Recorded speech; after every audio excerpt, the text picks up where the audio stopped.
Hi, welcome. Enjoy the content, subscribe, and turn on notifications. Brian had always been a man of few words, but that never meant he wasn't paying attention. At 38, a civil engineer with a solid career, he'd built a comfortable life alongside Melissa. They'd met in college, married at 25, and for 13 years shared not just a house in the suburbs but also dreams, bank accounts, and the predictable routine of a couple who seemed to have found their place in the world. But in recent months, something had changed.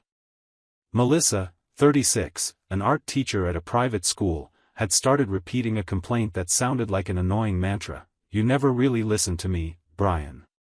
You're always in your own world, always distracted." He'd tried arguing back, reminding her of entire conversations they'd had, quoting details she herself had shared, but nothing seemed enough. The accusation persisted, growing like a shadow between them, until Brian began to wonder if there really was something wrong with him. It was an ordinary Tuesday in October when everything changed. Brian had gotten home from work around 7 in the evening, tired after a long day solving problems at a construction site downtown. Melissa was in the bedroom, the door slightly ajar, and he could hear her speaking softly, almost whispering, on the phone. Normally, Brian would have gone straight to the bathroom, taken a shower, and made dinner, as he always did. But something that night made him stop. Maybe it was the intimate tone of her voice, or the soft laugh she let out, a laugh he hadn't heard directed at him in months. Or maybe it was simply the exhaustion of being accused of not paying attention. He wanted to prove, if only to himself, that he did listen, that he cared, that he was present. Brian quietly took off his shoes and left them by the living room entrance, then walked silently down the hallway. The wooden floor creaked slightly under his feet, but Melissa was too absorbed in her conversation to notice. He stopped just a few steps from the bedroom door, leaning against the wall, his heart beating faster than it should have. At first, he couldn't make out her words clearly, just the soft, almost sweet tone she was using. Then she laughed again, and Brian felt something tighten in his chest. I know, Melissa was saying, and there was a lightness in her voice that seemed to have been stolen from their life together. He doesn't suspect a thing. You were here yesterday while he was in the shower, and he didn't notice anything. Brian held his breath. Someone had been in his house. In his living room. While he was where? At work? In the shower?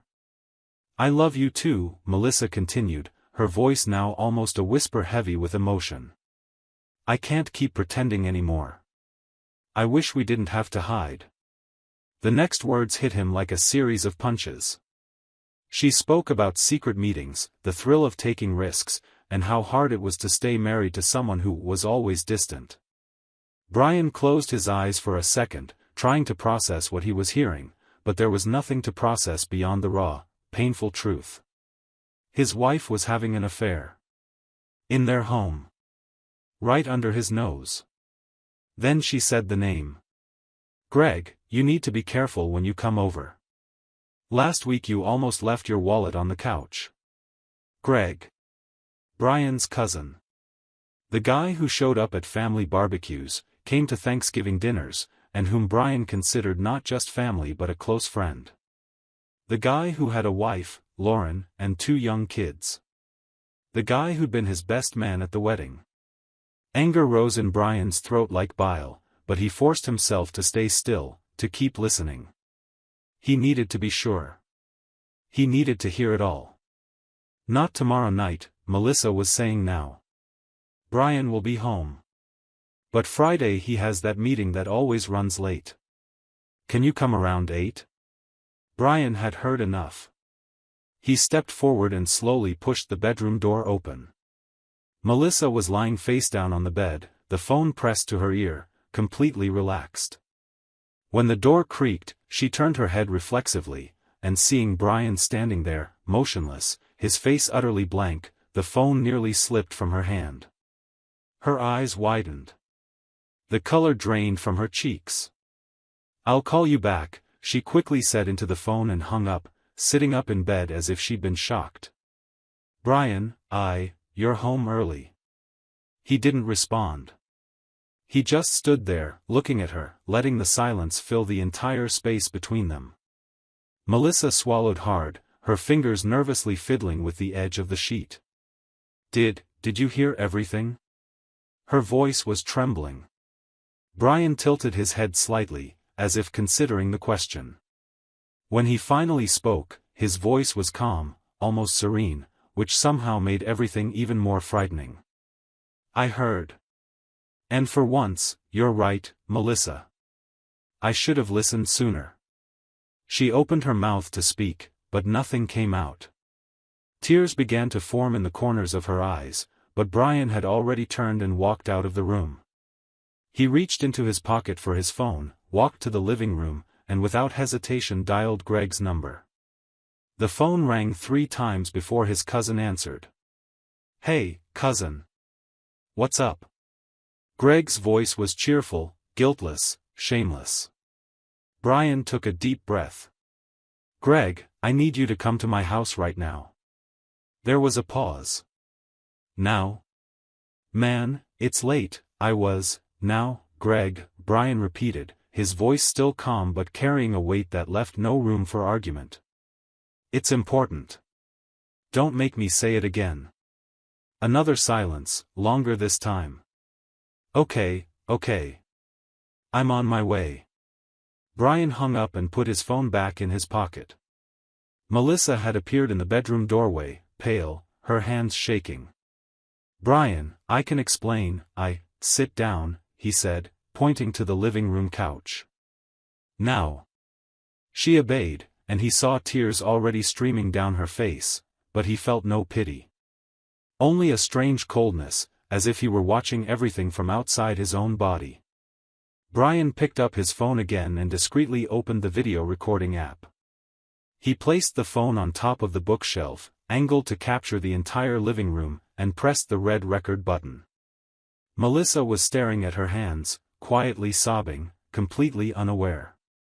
20 minutes later, the doorbell rang. Brian opened the door to find Greg on the other side, looking confused but trying to smile. "Hey, cousin, Greg stopped talking the moment he saw Brian's face. Then he saw Melissa sitting on the couch, crying. The color drained from his face too. "Come in," Brian said, and his voice allowed no refusal. Greg stepped inside slowly, glancing from Brian to Melissa and back again. "Sit down," Brian ordered, pointing to the spot next to Melissa on the couch. Greg hesitated but eventually sat, keeping a safe distance from her. Brian stood in front of them, arms crossed, his face a mask of control. "You're going to tell me everything.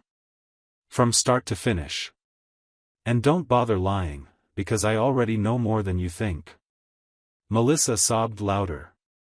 Greg ran a hand through his hair, nervous. "Cousin, listen, how long?" Brian cut in. "How long have you two been screwing around in my house, eating at my table, laughing behind my back?" Greg opened and closed his mouth, but it was Melissa who answered, her voice choked. 6 months. 6 months. Half a year.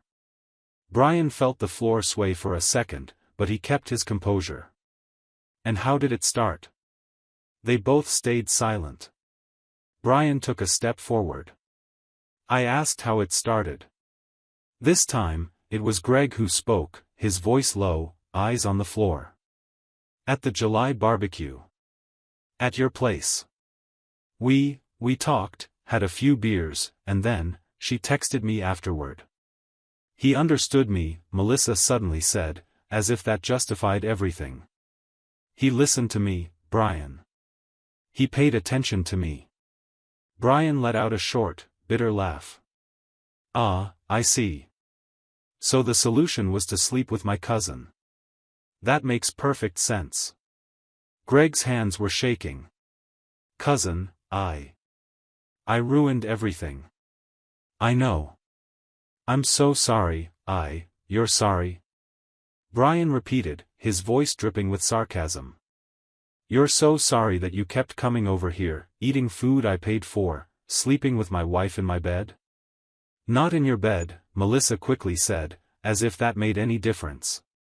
Brian ignored her, keeping his eyes locked on Greg. "Does Lauren know?" Greg went pale. "No. Please, cousin, don't, please." Brian echoed, and now there was something dangerous in his voice.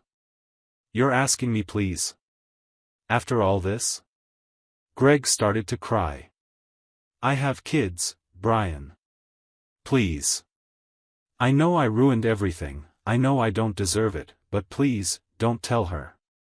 Brian took a deep breath, letting silence settle again.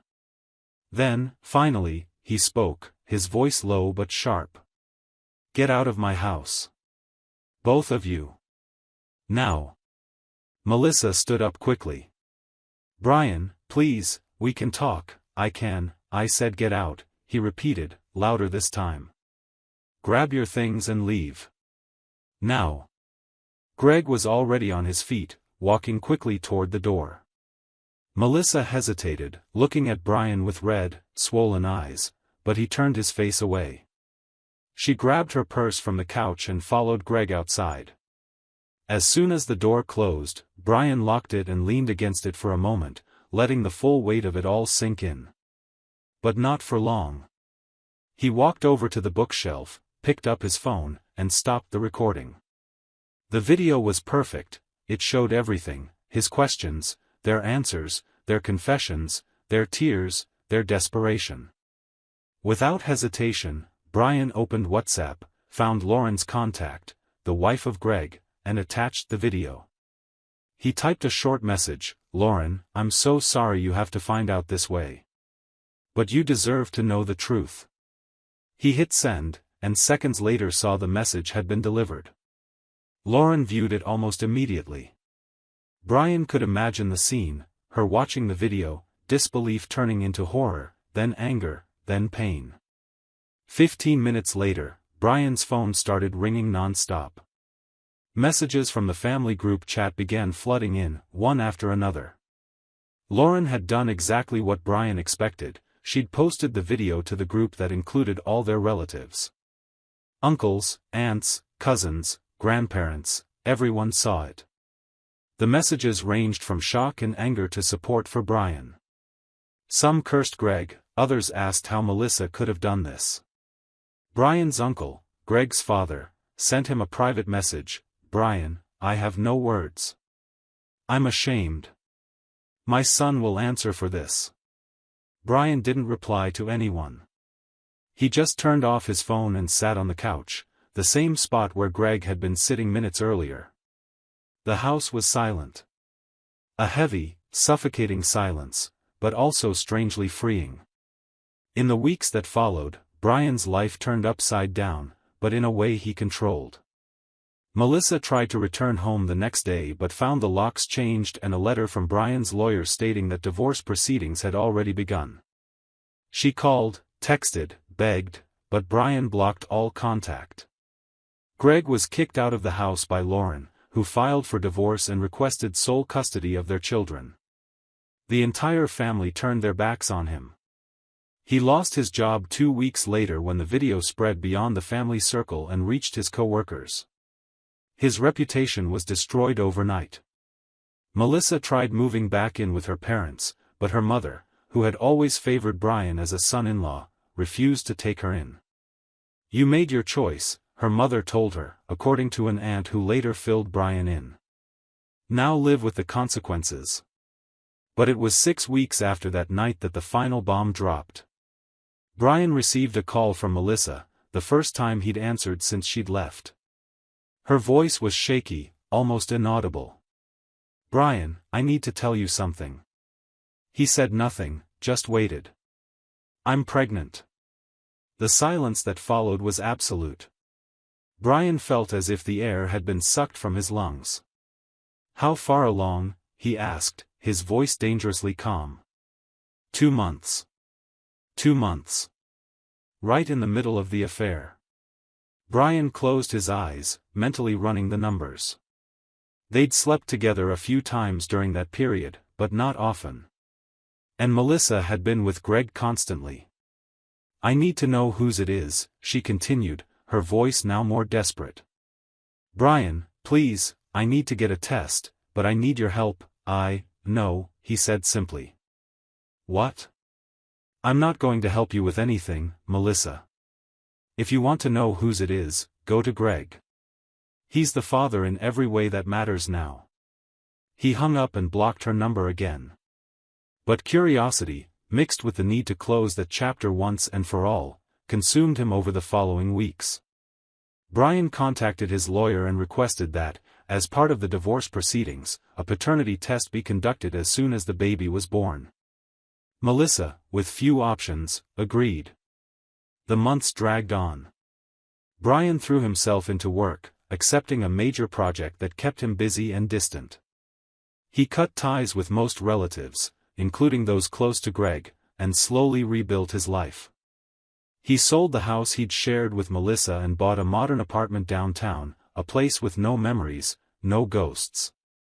In April, 7 months after that awful night, Melissa gave birth to a boy. The paternity test was done 2 weeks later.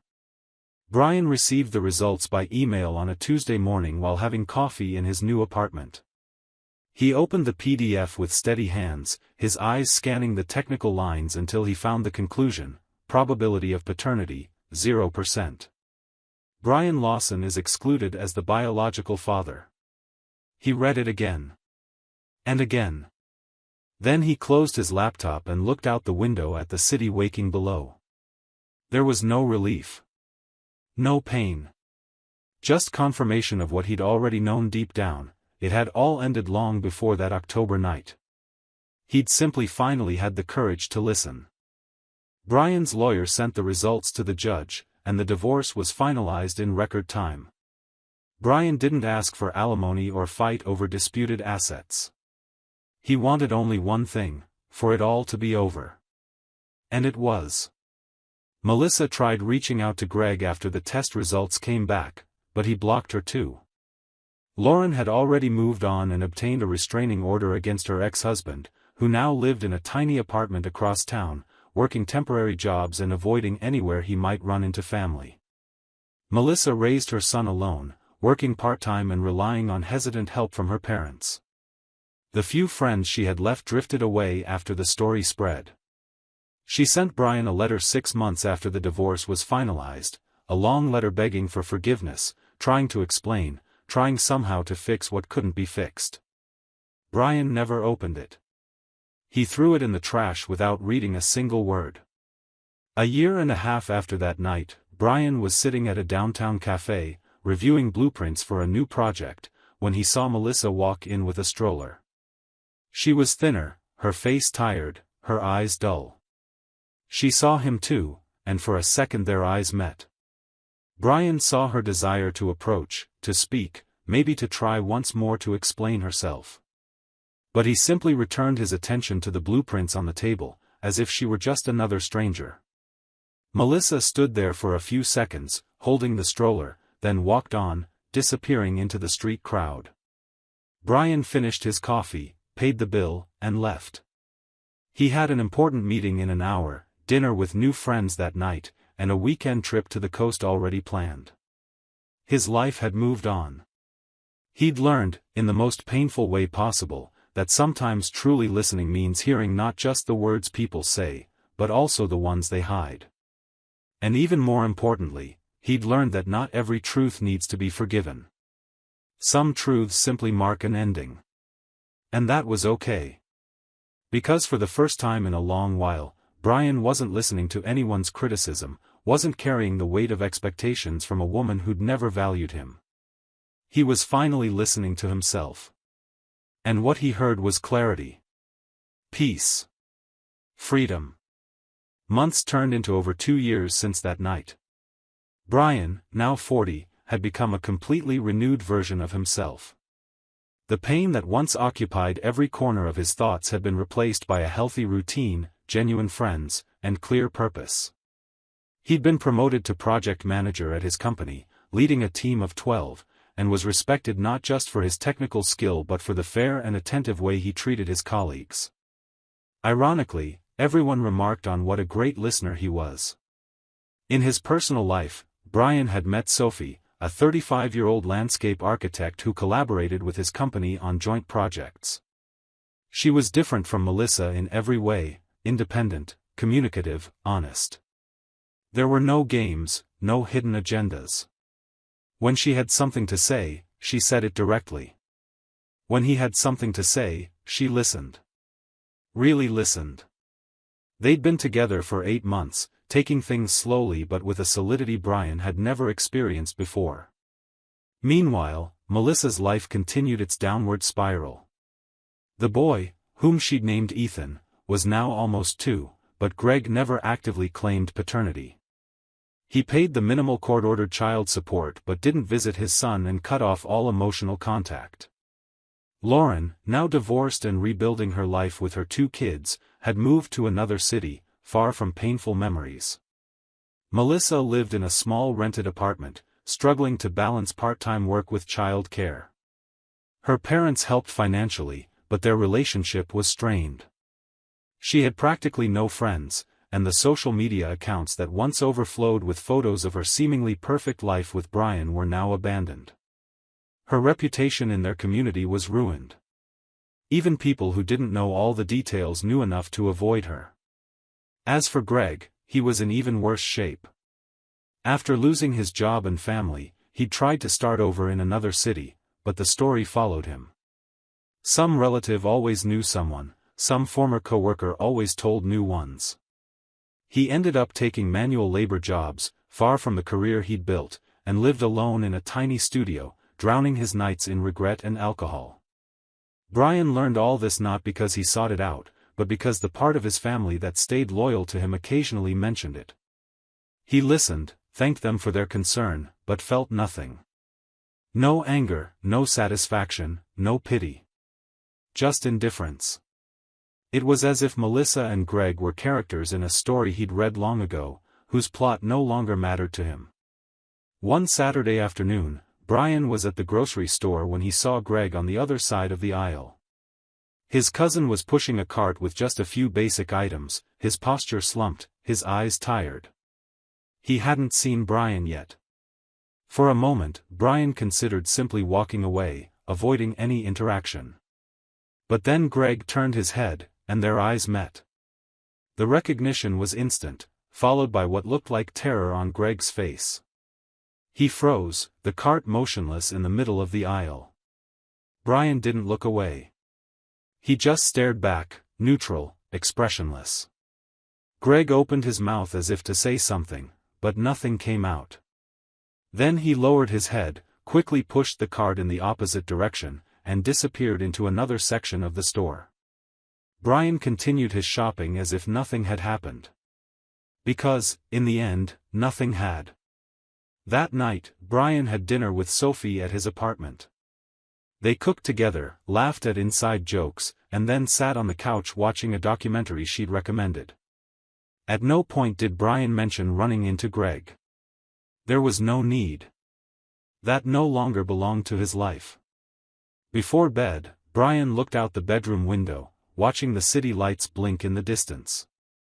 He briefly thought about how much his life had changed since that October night 2.5 years ago. He thought about how a single decision, to stand still in the hallway and truly listen, had set everything in motion. There was no regret. No wish to go back. Because if he hadn't listened that night, he'd have gone on living a lie. He'd have kept being accused of not paying attention while his life was quietly destroyed all around him. He'd finally listened. And by listening, he'd freed himself. Brian knew Melissa probably still thought about him, still carried the weight of guilt and regret. He knew Greg lived haunted by what he'd done, by what he'd lost. But those were their stories to carry, not his. He'd learned the most valuable lesson of all: the truth, no matter how painful, is always worth more than a comfortable lie. And sometimes, the only way to really hear someone is to listen not just to what they say, but also to what they try to hide. That night, with Sophie sleeping beside him, her breathing soft and steady, Brian finally felt something he hadn't felt in years: gratitude. Gratitude for having had the strength to listen. Gratitude for having had the courage to act. And gratitude for having found, after everything, not just justice, but peace. Thank you for watching the video. If you enjoyed it, don't forget to subscribe to the channel and turn on notifications so you won't miss any updates. See you next time.